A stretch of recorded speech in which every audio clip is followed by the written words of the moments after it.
All right, so briefly then, we're going to talk about our poetry performance assignment, our spoken word poetry performance assignment, which I have now posted to resources under Sakai, under assignment prompts. So you can find it there and follow along.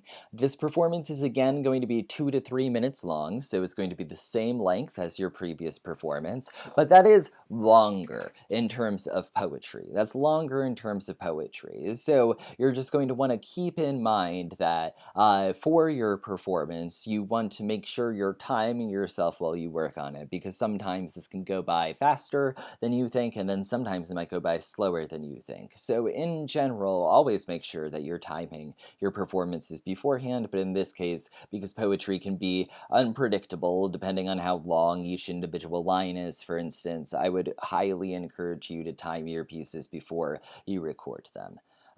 So the larger assignment here is very simple. You're going to write a poem in response to another selection that you've chosen from the volume of poetry that we'll be reading excerpts from next week that's called Resisting Arrest. And I will be posting that to Sakai before our lectures this evening. So you'll have access to this by the time you're listening to that. Sorry, to that by the time you're listening to this. In any case, the idea is then that we have these poems from Resisting Arrest, which is an edited volume about race and of poems about race and racial injustice and social injustice. So the nature of the assignment then is going to be for you to take a poem, to select a poem from this volume that you find in some ways provocative, that you would like to perform, that you think is something that is going to be that reflects on the topics that we've been discussing in ways that are insightful or germane, and you want to then create that selection or take that selection as the first part of your performance. So you will be performing somebody else's poem, and then you're going to write a creative response to that, which is about the same length. So the first part is supposed to be 1 to 1.5 minutes, and the second part is supposed to be 1 to 1.5 minutes.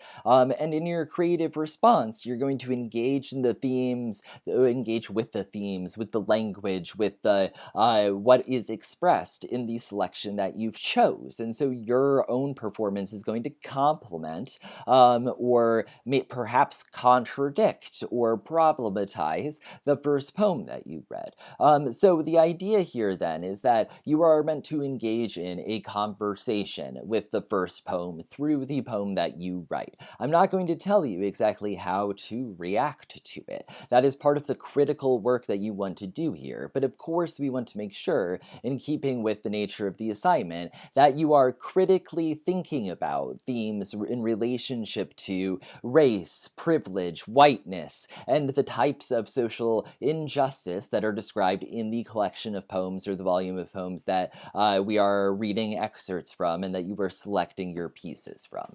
So that is the main breakdown then, is that you're going to select one of these poems and then you're going to write a personal response and you're going to perform these two things as a unified piece in a video or an audio recording that your peers will watch and respond to once more. And the logistical requirements here, or the more itemized requirements here, are largely consistent with what we required of you last time, but they are a tiny bit different. So we have first then that you've selected a poem and then written a poetic response to it. So those are sort of the first two requirements, and that each one of those is about 1 to 1.5 minutes long. And together they are 2 to 3 minutes long. And then the second part of it is that you should be clearly embodying and performing your work. And like last time, there are a number of specific requirements in terms of gesture here. So this you'll find at the bottom of the handout. And at the bottom of the handout, it says that if you are doing a video performance, you should have one clear moment of full body movement and one clear mono gesture. And if you're doing an audio performance, you should have one sound you make that is not a word. Or sorry, in both cases, you should have one sound you make that is not a word. So let me just say that again, because that was not as clear as it could have been. So your requirements for your performative aspects of your piece are to have, if you are making a video, 3 total non-verbal or non-word based gestures, 3 total moments, artistic or aesthetic moments that are meant to amplify the tone of the piece. So if you are doing a video, this is one clear moment of full body movement, one clear moment of gesture, and one sound you make with your voice or your body that's not a word. So that last one could be a sigh, it could be a bitter laugh, it could be a scream, it could be whatever you choose it to be, just as long as you are not actually saying a word.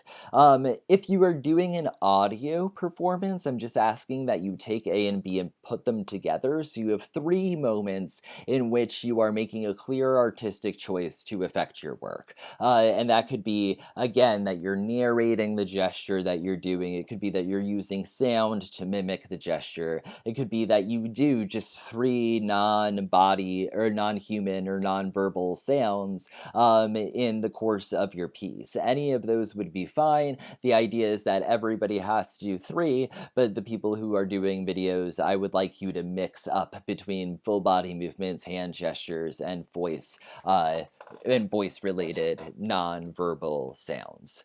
And then finally, you will be evaluated on there being a clear momentum and purpose in the arc of your poem. That is, we want to make it to be clear what was important to you from this performance. There should be a clear middle and end, and this is going to be, once again, reflected more by the way you perform it, your tone and your energy, than it probably will be by the narrative structure. But try to give us a sense of, if not closure, then a definitive ending to your piece. And again, try not to just end abruptly and walk off the stage. That is something that is not, or well, you can't walk off the stage, but don't just say, now I am done. Have a clearly written end to your piece where you can naturally then just shut the video off without saying anything.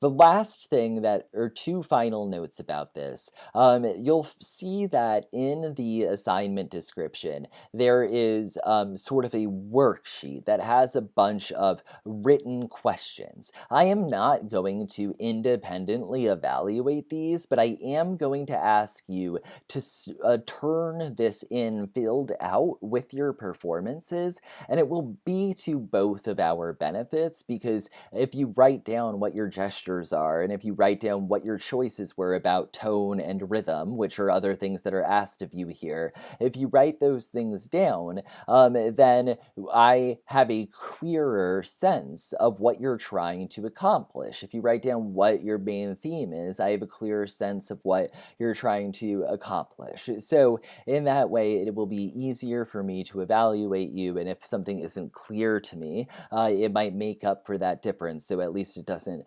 affect your grade, or I don't miss something. So please do fill those out and turn them into me, even though that is not an independent part of your grade. I think doing that, working through that, will make you thoughtfully go through this process of constructing your performance in a way where you get out on the other side and you know pretty much exactly what you're going to do.